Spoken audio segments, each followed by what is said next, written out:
What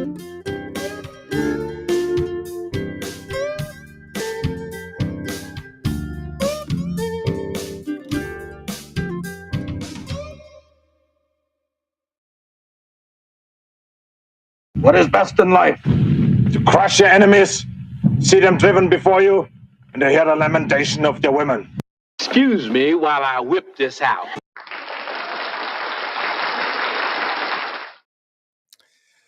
All right. What is it, Friday night? Hope everybody had a great week. It is the Friday night Radio Baloney Live. I'm your host, Richie Baloney. How's everybody doing? Good to see you guys. Good to see you, Rosie, radio streamer, spam bot. Now, I did get some of your suggestions from the X, so those will be in the stream later on in the stream towards the end, the last tab. But I did get some more stuff from you guys, so don't worry about that. It's coming. It's coming. You're going to see it.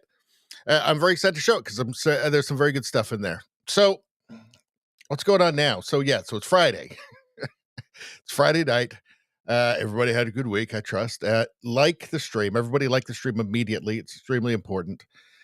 And what are we going to do? Let's first get to, you know what else? You guys? The chat thing isn't working in Rumble Studio again. So it's not showing up on the screen. It's set up so that it's supposed to be on the screen, but it is not showing up. The chat I'm talking about. So I don't know what's going on. Maybe it'll start at some point. Everything else seems to be working fine. Can you guys hear me okay? It sounds like it. All right. Sounds like it's good. All right. Let's go through the menu, see what we're going to talk about first. Just a quick a quick look through what we're going to deal with tonight, and then we'll go to the chat, and then we'll come back and go through these things in detail. First off, we've been doing a ton of stuff on the Canadian election. Of course, we're going to keep doing that until the election night, the 28th. I'll probably do a live stream that night. So I'm going to try and start some of these streams off with something other than that, because we spend a good amount of time on that. So first off, we're going to talk about some happy stuff, like what if the Earth's magnetic field flipped? Well, it's actually not that happy. It's actually kind of terrifying. But I thought we'd take a look at this, and there's claims being made, and I thought we'd just take a little peek. Then we're going to get to Mark Carney, Canadian election stuff. Mark Carney is just terrible. The China connections are just everywhere. It's really just awful. I can't believe this globalist hobgoblin is the Prime Minister of Canada right now. You have a bunch of polls showing him in the lead, although I'm just not buying that. But we'll get into Mark Carney and all of his all the ways that he's compromised, and also just terrible. Just terrible. He's terrible. Pierre Poilievre, I'm cautiously optimistic about. I will certainly be voting for the Conservatives in this election. And I don't love everything he says, but I mean, he's so much better than Carney. I mean, it's not even just the fact that we can have, we're not going to get the censorship bills from him. It's just that's enough right there. All right, some more Canada stuff, Canada election stuff, and then not some election stuff, just Canada is retarded. So we'll go through a bit of that. What else do we got here? Woke mind virus. What the heck is going on here? I don't know. This person doesn't like Trump. Doesn't like him at all. You know what I think? The age of men is over. The time of the orc has come. Apparently the time of the orc has come. So we got that going for us. Just crazy shit. We did this one last week, but I mean, you can never see that too many times. Never see that too many times. Of course, we will have memes. Lots of memes. We have memes. In fact, I got a whole bunch of new memes, and I got to update this so they'll show up. Yes. Beautiful memes. Yes. We were just humble meme farmers on this channel. All right. Got a little bit of stuff on Trump. His tariffs are working. The Trump tariffs, they're working. I know that the markets have gone insane, but this is a good time to buy, I think. I'm not an expert. I'm not giving advice. But soon anyway. Seems like it might be a good time to buy. Let's see. We got some Doge stuff here. Just Democrats, 30 years ago, saying all the things that apparently now only Nazis would say, but they all said them first. So every time they accuse Elon Musk of being a Nazi, just say, you said it first. Crazy shit. We have the Tesla terror. It just continues. The boomer revolution continues with the protests. I just find this all just weird, insane, maddening, bizarre. Here's like a lady with her kids keying a Tesla. The kid's the kid gives the finger to the camera. Like, what? Who are these people? Do these people want to participate in Western civilization in any kind of meaningful way? It feels like not. Then we get here. We get to the last one, because this bookmark is called live stream because this used to be the only bookmark I had for the live streams, but now it's the last one we get to. Look at this. This is, I think, was this from Rosie? I know we got some from Rosie in here, and we've got from, who else do we have from? I believe that Spambot sent a couple in as well that we've got down here somewhere, and we've got lots of good stuff. This is the audience request stuff goes in here. So lots and lots of random stuff. We do this at the end because it's more fun to do at the end. Look at these robots now. Look at these robots now. Look at this. They're getting really realistic. In fact, that's it. I've made up my mind. Princess Baloney's out. Somebody else is moving in. They're getting really realistic, really realistic. But my question is, can it call a lawyer? Because if it can, I'm not interested. All right.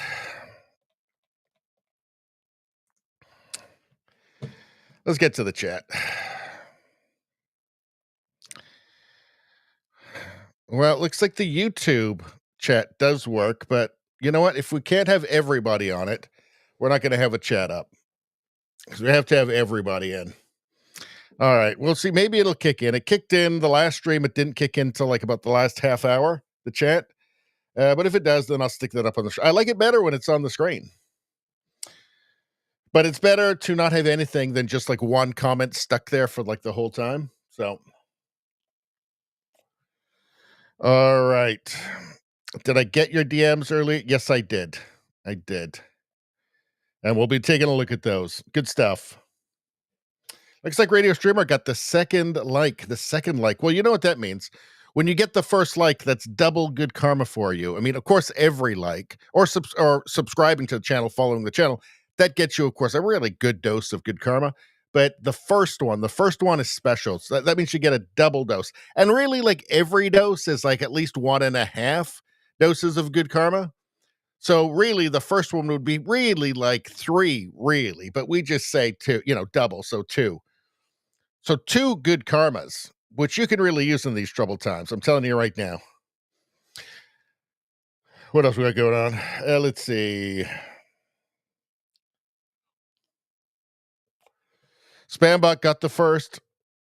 Sniped the first as I logged into Rumble. Just the upcoming stream notice was posted. You got it. See, early bird gets the worm. All that good karma to Spambot. It's beautiful. Streamer says, I can't be mad at hustle like that. Nope. You earned that karma. Did earn it. Rosie, how you doing? Good to see ya. Let's see. Looking forward to the show. Yeah, me too. Let's see. Doing well. How am I? I'm doing pretty good. Let's see. Oh, no, don't do the whole can't hear me thing. Don't do that. It's just cruel. I know you can. Let's see. Streamer says, it's okay. Your video will interrupt our chat less tonight. That's what it seems like. You guys are just in your own world. You don't even care what I'm doing. You guys just come here for the karma, and that's it. Then you abandon me. Let's see. Rosie says, all is on sale. Buy that dip, then do not look at it. Yes, I think that's the key. However, only invest what you can afford to lose. Just my opinion. It's on sale. Yes. No financial advice.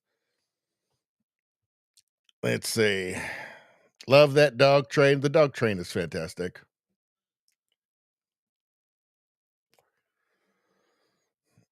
Let's see. Rosie says, creepy, do not drop Princess Baloney. Mr. Snacks will bite you. Well, Mr. Snacks will just have to live with it, I'm afraid. He will come to love Sexbot as, Joanne or something, as much as I will. Let's see. I'm just hoping it's hooked up to the Wi-Fi so that it can call 911 when I stroke out on the floor. That's all.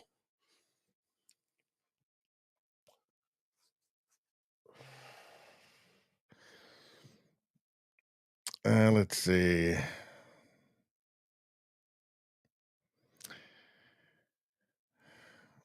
All right. I'm not getting one of those newfangled special robot sex bots. Don't worry. I'm not doing it. Not yet. Not yet. Let's see. Well, should we just get to it? Should we just get started? Let's do it. Let's go. All right. So I saw this post from Space Weather News, and this guy's really into he's Ben Davidson, founder of Space Weather News, Suspicious Observers, Observer Ranch, and he's an interesting guy, actually, and he's very into this, and he's saying 3 more today, that's 49 total. 49 of the 58 professors, NASA scientists I talked to are prepping for the magnetic pole shift that is going to happen within 20 years. Now, I mean, there's stories about this all over the place. So it's not like this is like a some sort of myth or something, or it's some sort of conspiracy. I don't know, whatever. Right. Like there's lots of articles about this and the documentation. Right. So here, what if the Earth's magnetic field flipped? What if the Earth's magnetic field flipped? So I don't know. Could that be really scary? Could it be overblown? Could it be nothing? Might you just not even notice it? Might it be really bad? Might it be the apocalypse? I don't know. So we're going to look into it. Again, Space Weather News, and this is somebody I follow him. And he's got some interesting things to say. I mean, it's kind of terrifying, but it says 3 more today. That's 49 total. 49 of the 58 professors, NASA scientists I talked to are prepping for the magnetic pole shift that is going to happen within 20 years. So 49 of 58 professors / NASA scientists. He says, I hope you are prepping and staying informed. See you in the morning for the daily update. He says, so hope you are prepping and staying informed. So here's that magnetic field, that precious magnetic field, which keeps us safe from all kinds of things, I guess like cosmic rays and high energy particles and stuff.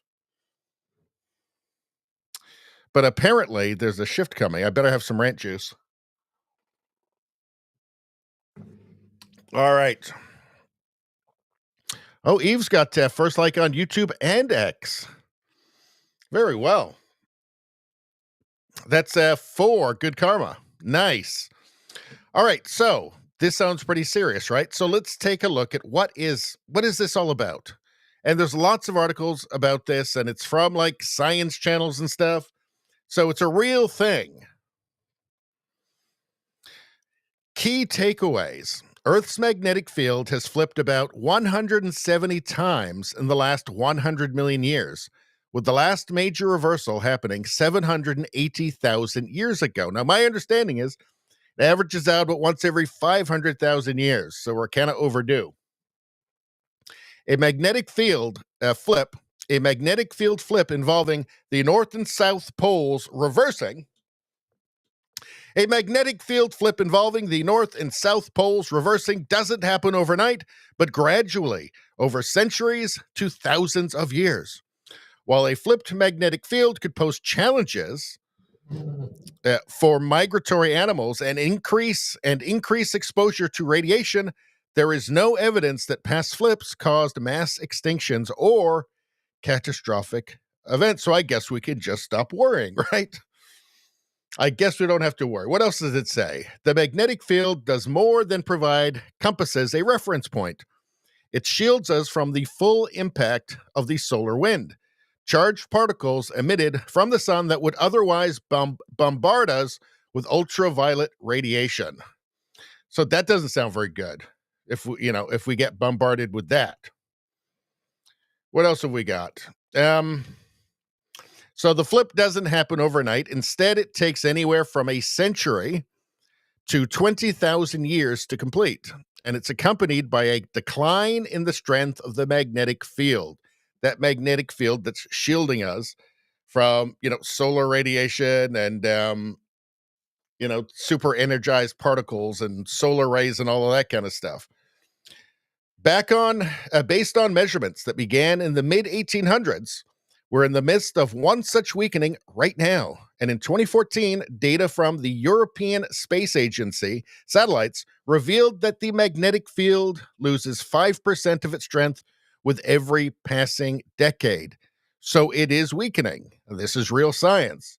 Some say the decline could stop at any time. The strength of the magnetic field today is still stronger than it's been for most of the last 50,000 years, while others say it's an indicator that the magnetic field will flip within the next 1,500 years. Well, so if it takes a really long time, I guess we'll probably be okay, right?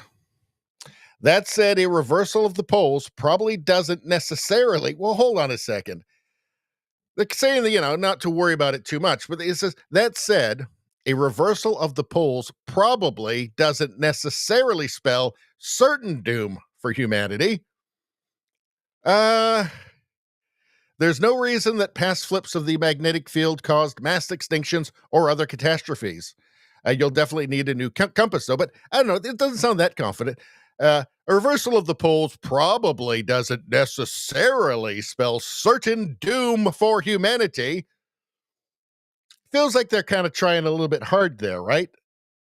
A reversal of the poles probably doesn't necessarily spell certain doom for humanity.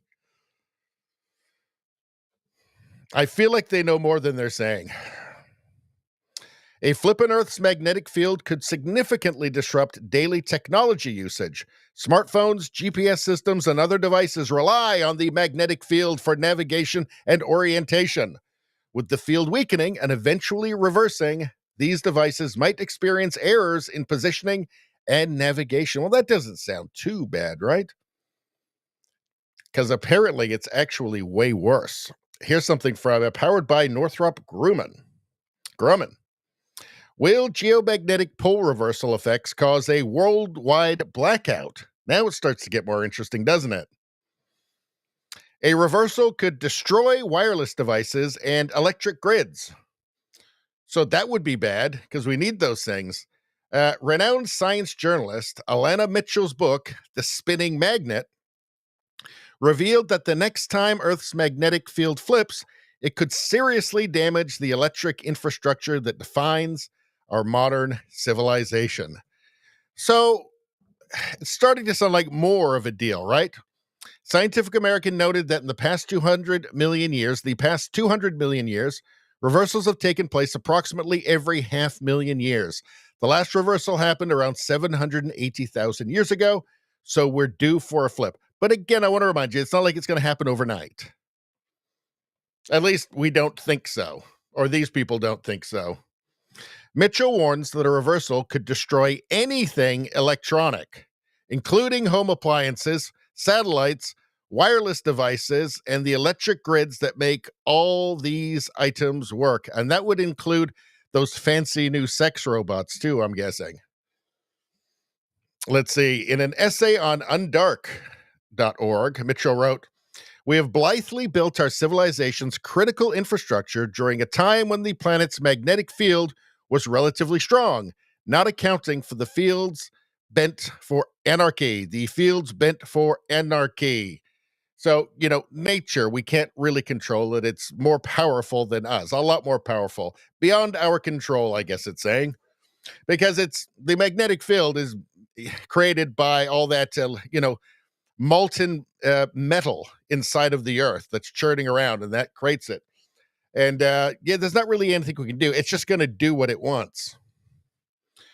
With a weak electromagnetic field, radiation from space could possibly make some regions of Earth uninhabitable and cause entire species to go extinct. I mean, if the bears go, I'm fine with that. Bears and, I don't know, like crocodiles, polar bears, absolutely. Polar bears can go. Snakes, all snakes.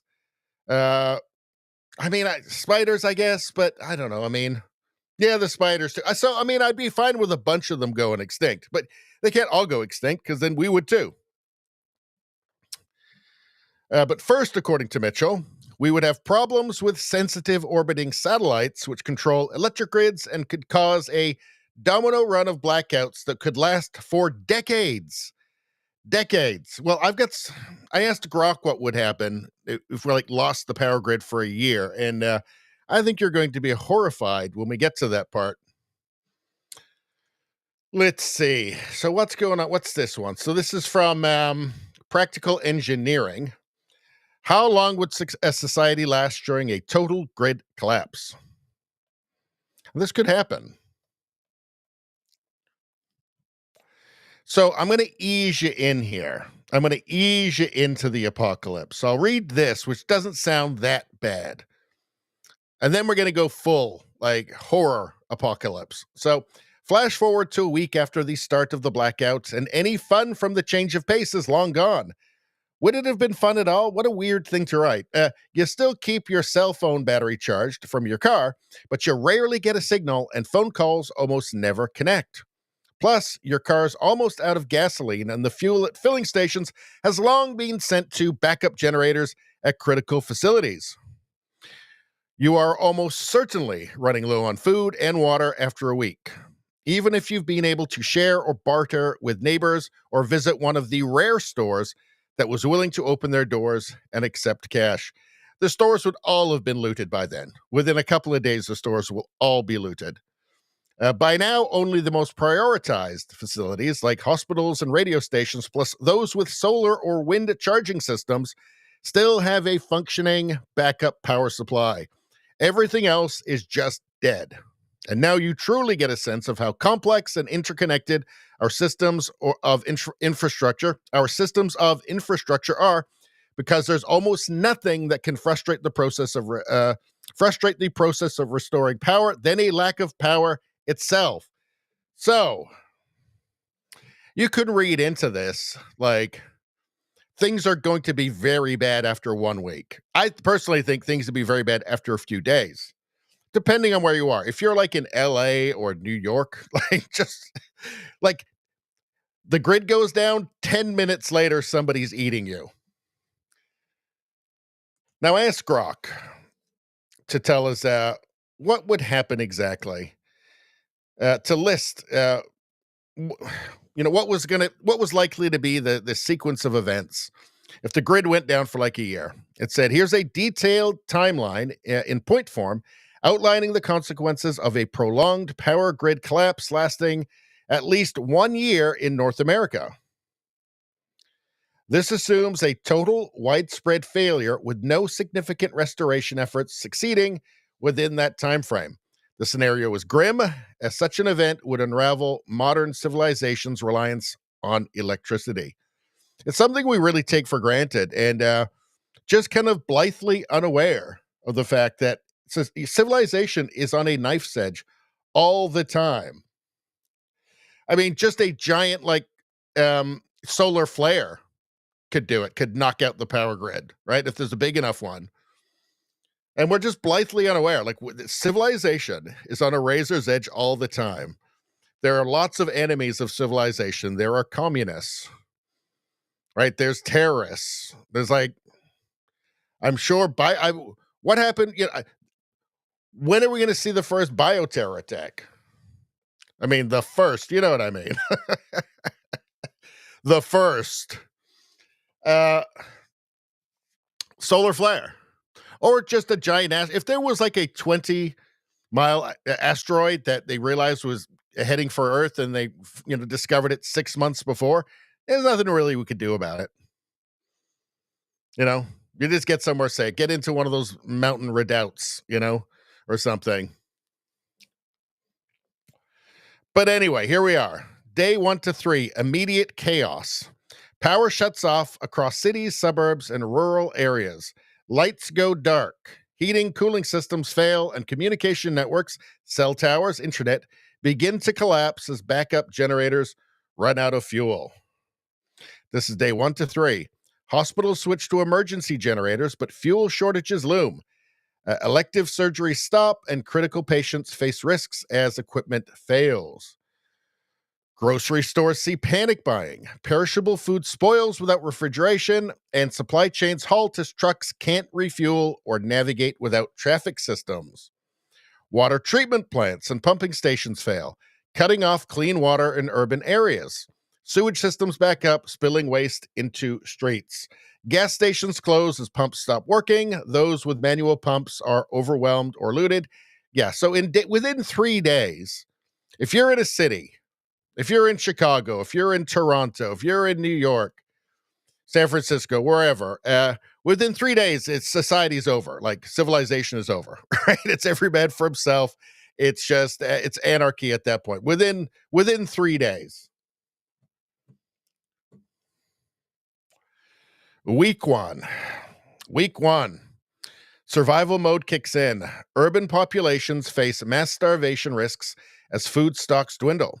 Looting erupts, targeting stores, warehouses, and homes. Violence spikes as police forces, crippled without communication or transport, can't maintain order. Martial law is declared but unenforceable in many areas. Millions flee cities, clogging highways with abandoned vehicles. Rural areas see influxes of desperate refugees, straining local resources. Fires rage uncontrolled in cities due to accidents, candles, makeshift stoves, and a lack of firefighting capacity. Entire neighborhoods burn. Deaths soar from untreated medical conditions, dialysis, ventilators, exposure, no heat in northern areas, and dehydration, no water. This is just within a week, right? This is within a week. It's total chaos. And by this point, like, barbarity. Honestly, I think if you're in, like, New York, it's like you got 10 minutes. 10 minutes before somebody starts gnawing on your leg. Month 1, societal collapse accelerates. All right. Estimated 10 to 20% population decline in urban centers from starvation, disease, and violence. Bodies pile up in streets, unburied, spreading rot and despair. So, first month, 10 to 20% of the population gone. Waterborne illnesses, cholera, dysentery, explode as people drink from contaminated sources. Sanitation collapses entirely. Gangs and militias form, seizing control of resource hubs. Food, fuel, weapons, warlord-style rule emerges in pockets. Yes, warlord-style rule. Yes, of course it would. This would all happen very fast because people are starving and dying of thirst. So everything breaks down at that point. Rural communities barricade themselves, shooting outsiders to protect dwindling supplies. Farmland lies fallow without fuel for machinery. Government fragments. Federal response is crippled without power, leaving states and localities to fend for themselves. So this is just the first month. Right? That's the first month. And think about it. I mean, think about getting a can open, right? Without a can opener. Let's see. I mean, I know what I would do. I'd be able to get it open, but a lot of people wouldn't. They'd just, like, throw it at the road or something. Let's see, or hit it with a rock. Month 3, mass die-off. Population drops by 30 to 50% in heavily affected areas. The elderly, young, and sick die first, followed by those unable to adapt. So within 3 months, 30 to 50% of the population drops in heavily affected areas. Cannibalism emerges in Iceland. It's going to emerge way before then. Way before then. I mean, a lot of the people in the Woke Mind Virus tab for these live streams are probably already eating people, and they don't even have to. Cannibalism emerges in isolated, desperate groups as food vanishes. Survivor accounts describe raids on weaker communities for resources, of course. Disease becomes the top killer. Typhus, plague, influenza spread via fleas, rats, and unburied corpses. No antibiotics available. Forests are stripped of firewood. Wildlife is hunted to near extinction within accessible regions. Mental breakdowns and suicide surge as hope fades. Survivors exhibit feral behavior, abandoning social norms.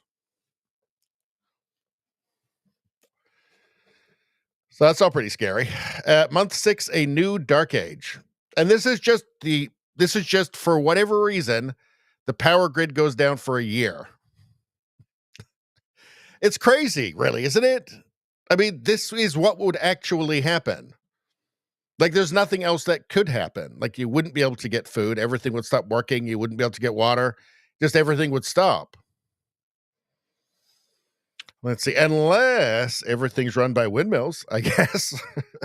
Then I guess maybe at that point you'd start seeing some. But the thing is, the whole grid would be fried, so it wouldn't matter at that point. Like, even if you had like solar all over your house, like your own solar system would be fried. So it really wouldn't matter.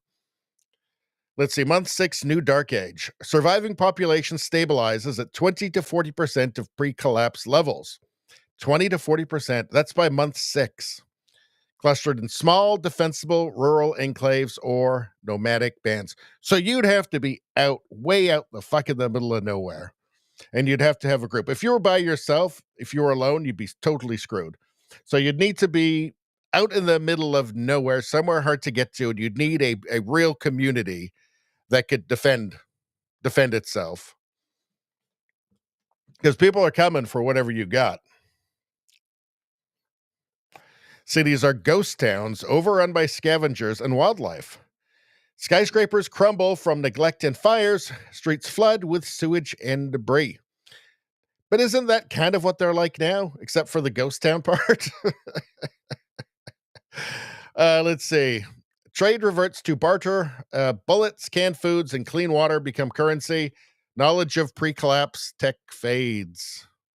Infant mortality skyrockets without medical care. Childbirth becomes a death sentence for many women due to infections.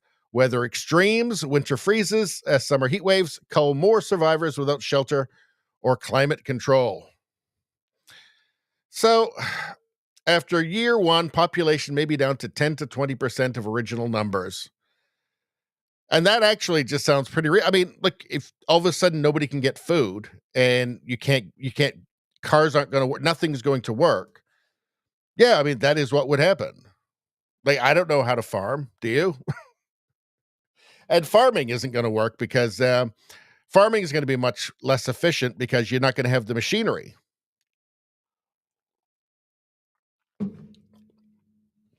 You're not going to have electricity for pumps for agriculture to irrigate fields, right? So population maybe down to 10 to 20%. The survivors are hardened, resourceful, or lucky. That's me. I'm all 3 of those. Small communities form around manual water sources, rivers, wells, and fertile land. Farming restarts with hand tools, but yields are low. Raiding and tribal warfare dominate. So it'll go back to how it was before Europeans came to North America. Okay. Trust is rare, and outsiders are killed on sight in many areas. Huh. Disease lingers, but stabilizes as weaker populations die off. Life expectancy drops to 30 to 40 years. Cultural memory of the old world persists in oral stories, but literacy and technology erode. Civilization resets to a pre-industrial state. Well, I think a lot of communities would still have teachers, and they'd have classrooms for the children, and they'd learn how to read. I think literacy would persist. At least in like places where, they had their shit together. And then you'd have like 1 million books, right? Like just hard copies of books too. So this timeline paints a brutal picture, reflecting how dependent North American society is on electricity for food, water security, and health. So I don't know. It's kind of horrifying. Now, let's keep in mind, it's not going to happen overnight, and it's extremely unlikely that that we're going to be around for any of this, right? It's just that, and it'll happen slowly. And they forgot to mention, Grok forgot to mention, well, this was just actually, I just asked it simply about a blackout that lasted for a year, a grid collapse. But if it were from one of these magnetic pole shifts, then also cancer and disease would be a big problem too, because it wouldn't have the same protection from solar rays and all that stuff. But this isn't going to happen while we're around, right? So, and it happens slowly and gradually anyway, right? So, but I don't know. Really, I think a solar flare is really incredibly dangerous, right? Because the sun is massive and it does create flares. This kind of this bursts of energy that can actually wipe out the grid. We just get the wrong one, it just boom, we're done. So yeah, that would be bad. Then it's the situation that we've been talking about. All right, let's get to the chat. Anyway, I hope that cheered everybody up. Let's see.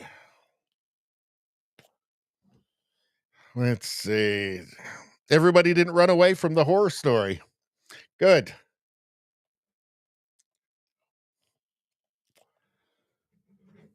Let's see.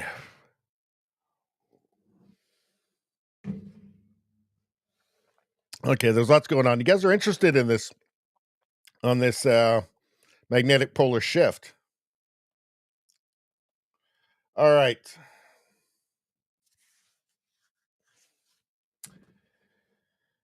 Let's see.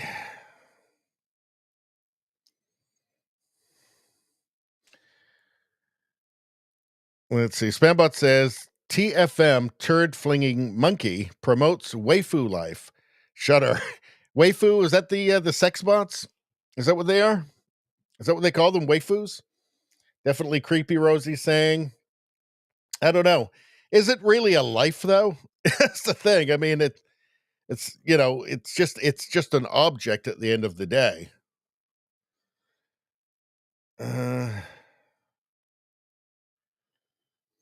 Streamer says it's already happened before. Pole shifts are just long cycles. Yep. Well, we went through that. They happen about once every 500,000 years.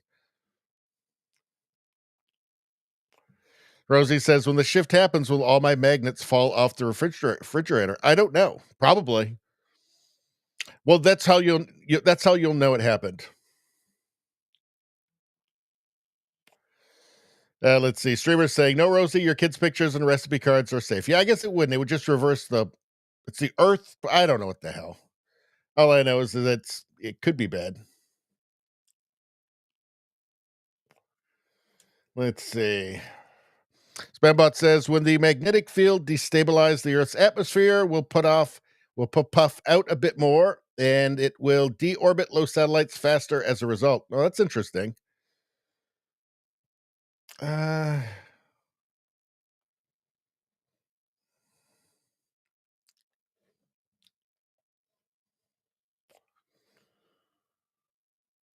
Spambot says, flip is not always north to south. Oh, that's interesting.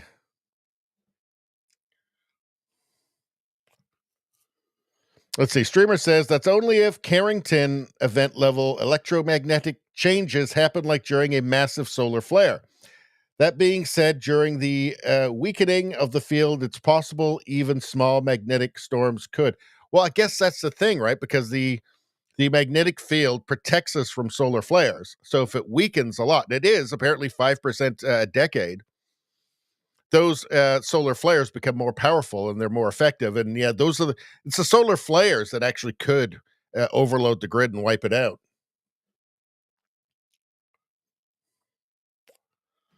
Because the Carrington event, that was when you had the what do you call them? The telegraph machines. And before I think even radio, right? You had the telegraph machines, certainly before telephones, and they all just kind of went live all at once. They all just got charged because of this solar flare, this Carrington event, right? And it even started fires, I think.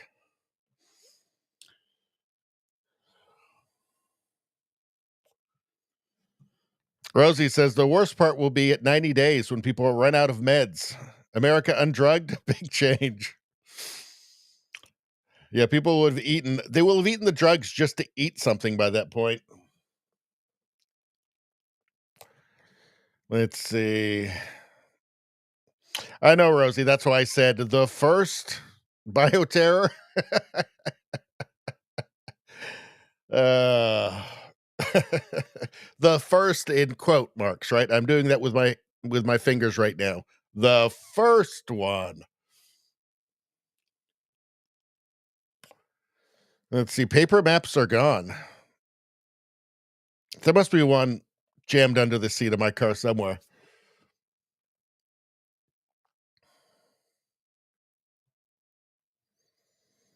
Let's see.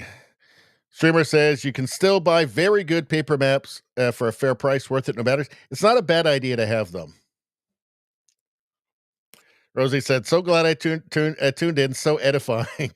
Well, you'll slightly know, like if that does happen, you'll know that to run out into the I don't know, gather your neighbors or something.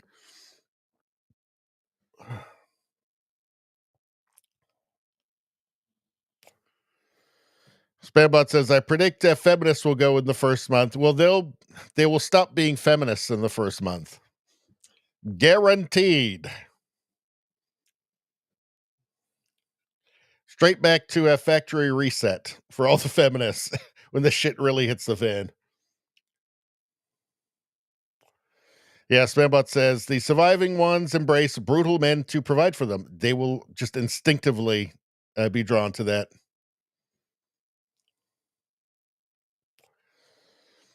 Spambot Fodder says, month 6, the rise of the patriarchy. It's more like hour 1, the rise of the patriarchy. Maybe hour 6. I'll go as far as hour 6. And then feminism is gone again.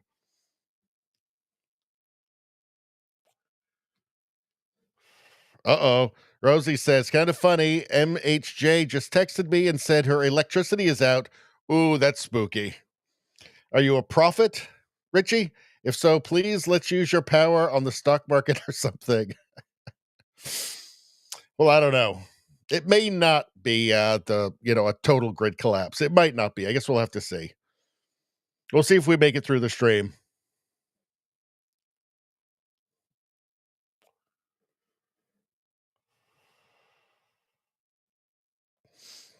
See, Streamer says, Richie, there are those of us that will know enough people that working together and bargaining will work.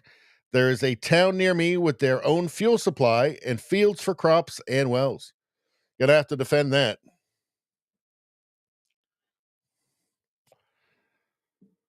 Let's see. Streamer says, look at it this way. Afghanistan is still around. I think others in a better climate can make it. Well, that's true. So waifu is sex dolls. Okay, so now we got that straight.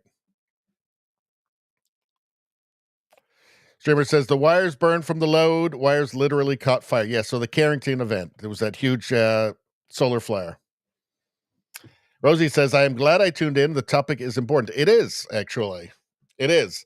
I don't really like to, I thought, is it too soon after all the fear mongering from the media? But you know what? But it's fascinating in any case. I find this kind of stuff very interesting, and it's probably good to, have some, if not, outright. I mean, I have emergency food. I don't have enough to last me a year, right? But I've got some stuff. I've got emergency supplies, but I should really start working on some other prepping plan. I think prepping is just actually smart. Like, natural disasters happen. You don't know what's going to happen. It's just smart. I don't think there's anything silly or ridiculous about it or paranoid. It's just smart to have at least a month of stuff. If water filtration, that sort of thing. If you just really needed it, because shit does happen.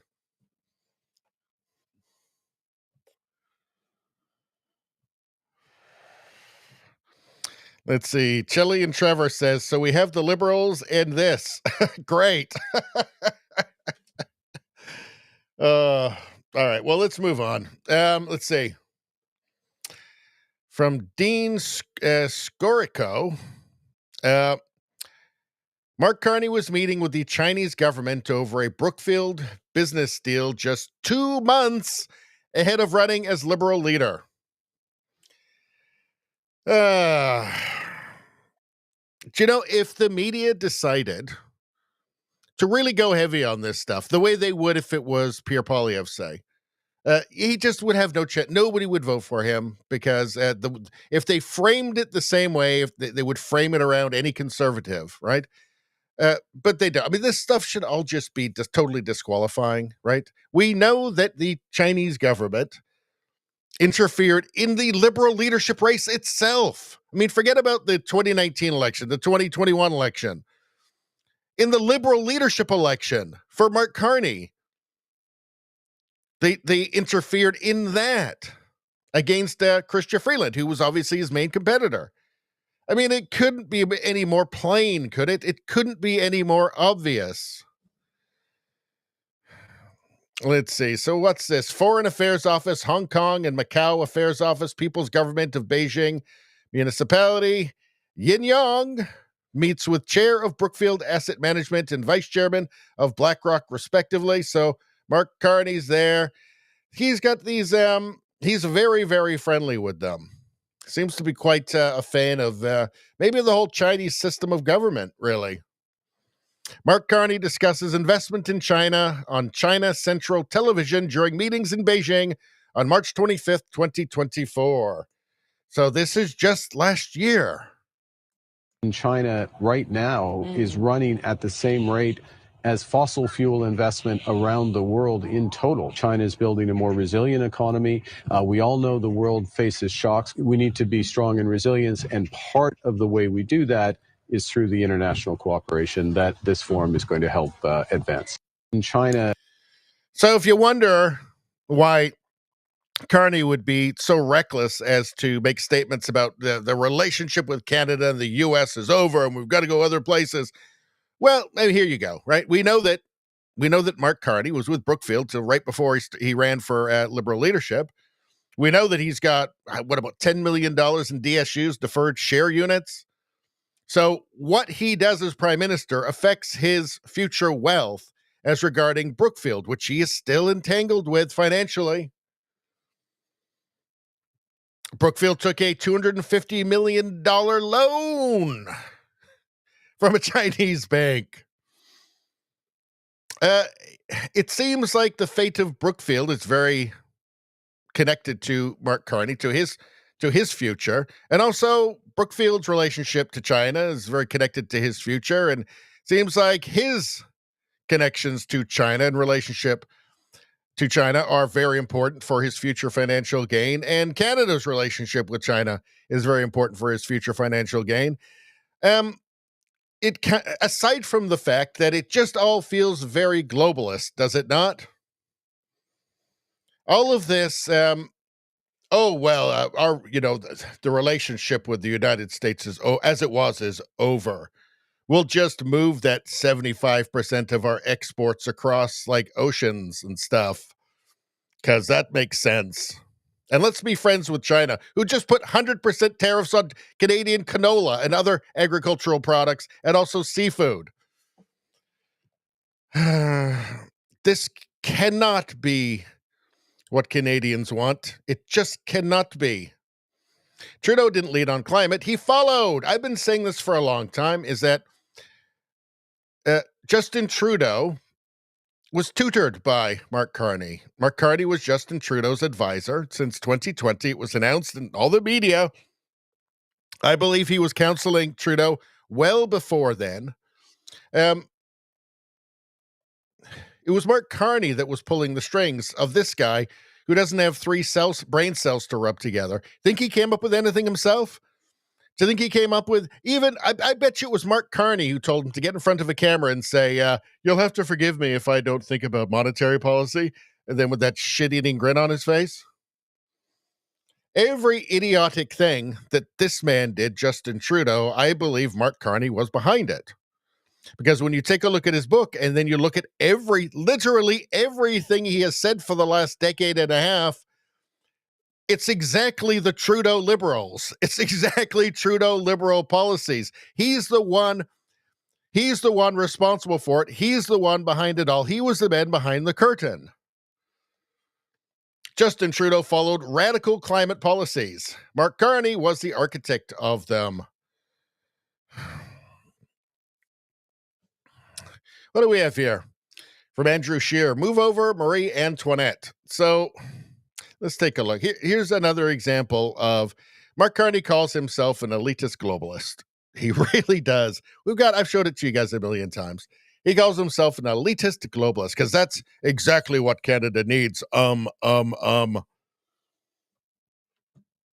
you can tell he takes it seriously. I mean, just watch this.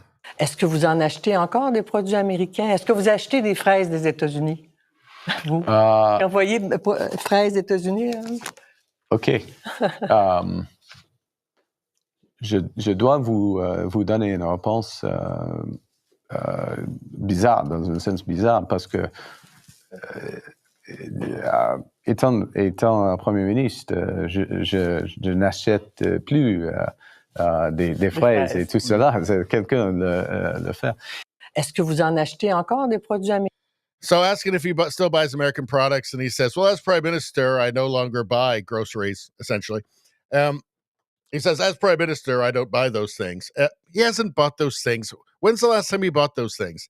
This guy, he goes to Harvard, he goes to Oxford, straight from Oxford to Goldman Sachs, straight from there into a high finance position in the Canadian government, to the Bank of Canada, to the chair of the Bank of England, straight into like UN climate finance envoy, Glasgow Finance Alliance for Net Zero, the World Economic Forum. He's on the board.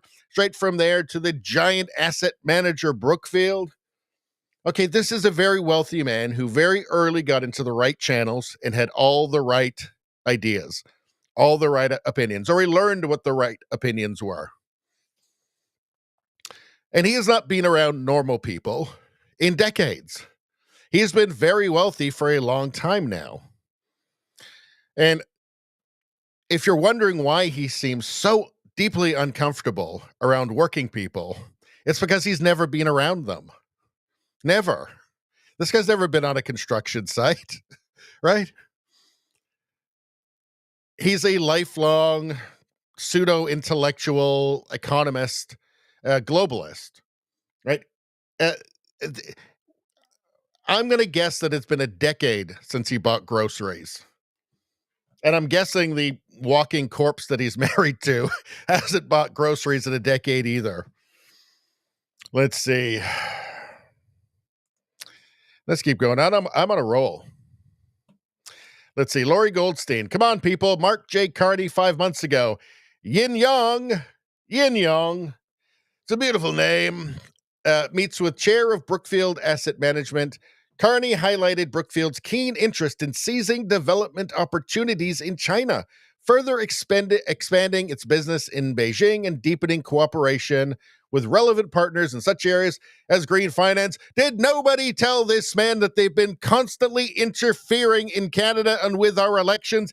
They even interfered in his own goddamn liberal leadership race to his benefit. Maybe he should kind of give the whole China thing a rest. Maybe he should say something about it. I don't know. I mean, can Canada really be this stupid to get somebody who is so compromised? I mean, aside from the fact this guy is a self-described elitist globalist, he's a climate fanatic. All of Justin Trudeau's insane policies that have hurt Canada came from this guy. Or at the very least, he advised on them. How can it be? How can it be possible that somebody this ridiculous, globalist hobgoblin, Mark Carney, how is it even possible that he's Prime Minister now? And then how is it even possible that after we've gotten to know him a little bit, he might win an election? I don't think he will. I'm not black-pilled on it. I don't think that he will. But the whole thing is just insane. It speaks to something. It speaks to the level of propagandizing, the amount of narrative control that leftists have in Canada now. And if you're wondering why, well, I will tell you, and I will show you. And Mark Carney himself here will tell you why there is just this, why there is this lock on narrative control, why they just have a total lock on narrative control in Canada. For one thing, there's no Fox News in Canada, so there is no counterpoint on like the evening news. So for people, and this is why boomers are going so heavy for Carney. There's no counterpoint. It's just all left-wing narrative control and propaganda. And for people that are incredibly credulous and just want to believe, it's good enough for them. But let's hear Mark Carney himself here tell us why there is such a lock on narrative control in Canada. Across the country, Canadians rely on CBC, Radio Canada, from Schitt's Creek to Hockey Night in Canada and Mike Myers. But nobody watches it. It's less than 5% of the country watches CBC. I think it's close to actually more like 3%. So we don't actually rely on it, but go on. These are products of Canada. They're the result of strong, representative public broadcasting. It doesn't represent anybody except, what do we call them?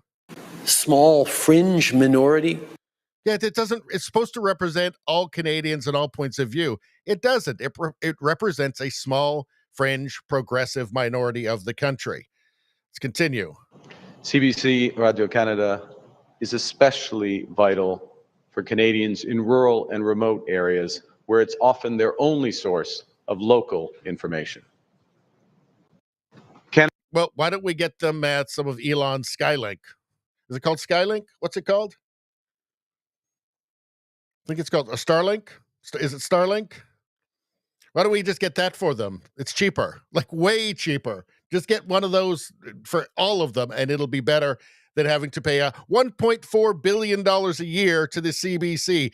But wait, that's not all. Mark Carney wants to give them more. Let's listen. Canada's identity and institutions are under attack by foreign interference.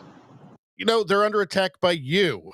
You're the people that told us Canada was the first post-national country, first post-national state, not even really a country at all. You're the one who said that Canada had no core identity. What are we? We're nothing. We might as well just be whatever the millions of people that you're bringing to the fucking country are.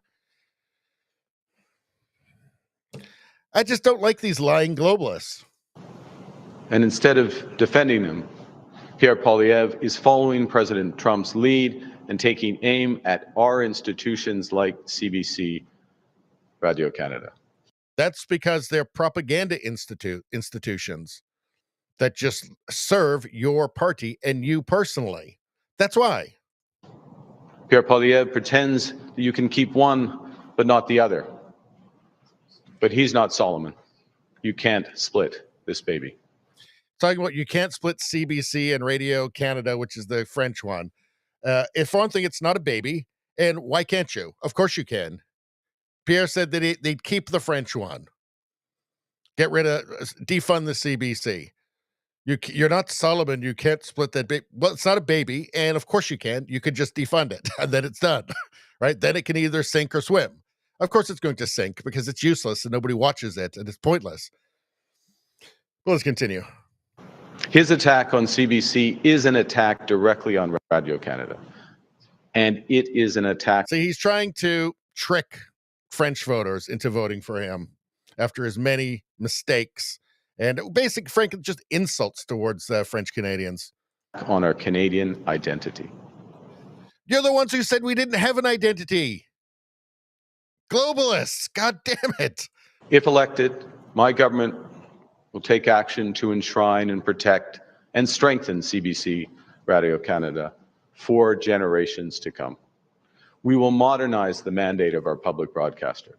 We will give it the resources it needs to fulfill its renewed mission and ensure that its future is guided by all Canadians and not subject to the whims of a small group of people led by ideology. But that's exactly what's happening now, and that's why you want to keep it. That's why you want to keep it. So, I mean, obviously, that's the whole point, because it helps you. Without the CBC, without boomers watching the CBC, he'd be nowhere. When it comes to this most important of Canadian institutions, all Canadians should have their say, not just a small group. We will not only increase CBC Radio Canada. So what is he saying there? All Canadians should have. I think what he's trying to. I think that he revealed the truth without understanding it. There, right? I think he's acting as if CBC represents everybody. It doesn't. It's just a narrow bandwidth for only government-approved narratives, for woke progressive narratives. Government doesn't even need to tell them to do it, right? They're just all radical progressives working there, and they don't need to be told. They like the Liberals. They like what the Liberals do. They want the Liberals to do what they do, and they're fine with that. And they hate conservatives. That's why it needs to be defunded. We can't have the discourse ruled by small fringe minority. Canada's funding by $150 million, but we will also make this funding statutory, meaning that Parliament as a whole will need to approve any future changes to its funding, not just the Cabinet. So he's going to increase the spending. It's already $1.4 billion. He's going to give them an extra $150 billion, and then he's going to just enshrine it in the country. So it'll take an act of Parliament to defund it. He wants to make it permanent. This is bribery. What he's saying is, I'm going to give everybody a raise at the CBC if I get elected. And you know what will happen if I don't? This is just bribery. This is pure corruption, total corruption.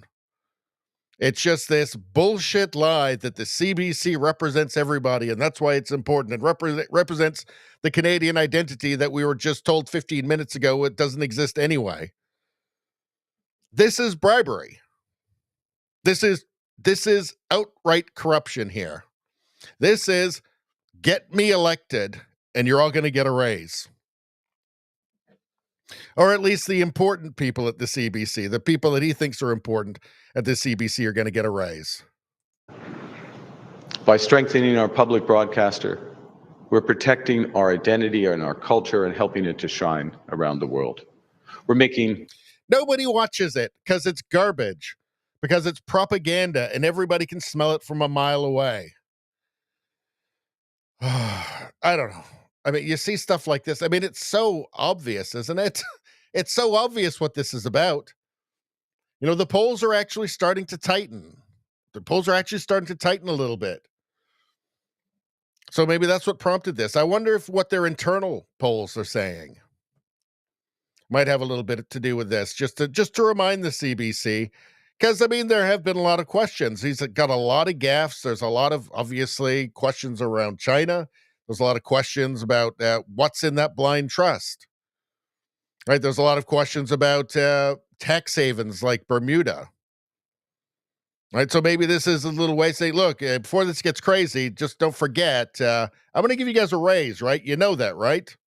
You know you're getting a raise. Canada is not a serious country right now.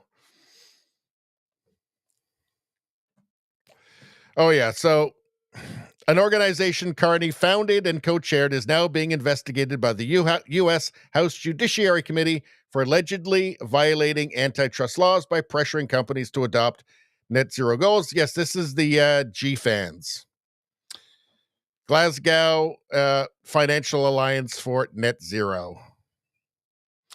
Pierre Poilievre says Carney is compromised by the authoritarian regime in Beijing, but he's not worried because he's telling the CBC, hey, if I get elected, if you guys help out with that, you get a big raise, right? His company owes the Chinese state media-owned bank $250 million. He protected a Liberal candidate and MP who said a Canadian citizen should be turned over to Beijing for a bounty, which is real. The bounty is real. It really happened. It's on camera. And now we find out he lobbied the Chinese government weeks before becoming PM to deepen cooperation. The Carney Liberals can't be trusted to keep Canadians safe. They don't deserve a fourth term. Nothing could be more obvious. PM lobbied mayor of Beijing. He's too tied into this. It's obvious. He calls himself a goddamn globalist. His loyalty is not to Canada, clearly. He's barely lived in Canada in his adult life. Well, I shouldn't say barely. I think maybe half of his adult life he spent time in Canada. He's got 3 passports. When he loses this election, which I think that he will, he's going to take his passports and he's going to go somewhere else. Stephen Taylor, here is Mark Carney lying again. He says, why would Mark Carney lie about something so easy to look up? Let's take a look. What's he lying about here? The financial crisis, 2008-9, when I was governor, we avoided a recession.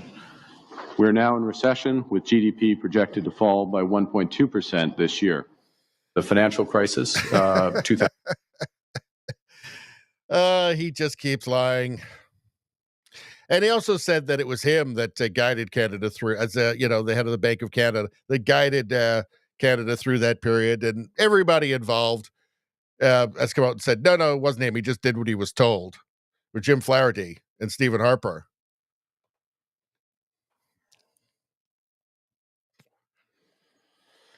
All right.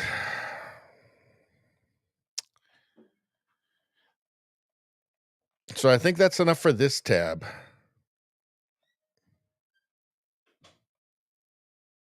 Oh, yeah, a bit more on China here. So here's from Mr. Sunshine Baby. Mr. Sunshine Baby. A few years ago, Sir Lord Mark Carney told Parliament that it will be important that China is center stage to shape this new global sustainable financial system. And also, he's deeply involved financially with China. So there's that. The momentum behind this agenda is now tremendous, and it'll be important that China is center stage to shape this new global sustainable financial system. The momentum behind this agenda. China. He loves him some China, that Mark Carney. Loves him some China. Let's see. Oh, yeah, he also wants to bring Soviet-style housing to Canada.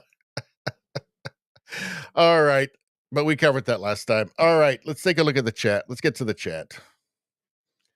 Still not coming through in Rumble Studio, so I can't put it up on the screen yet, but hopefully at some point that will come through.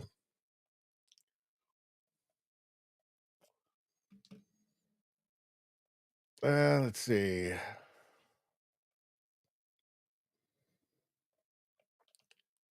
All right, give me a second.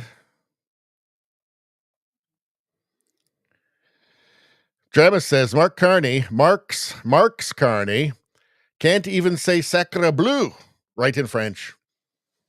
He can't. He's going to get slaughtered in the French debate. Let's see. JDL, how you doing? Good to see you. All right. Now we got a party going. All right. Okay, so what should we get on to next? Well, there's not enough chat, you guys. I need more chat so I can take a longer break before I have to get on to the next story. Let me have some rant juice. We an hour 10 into this already? Wow. Okay.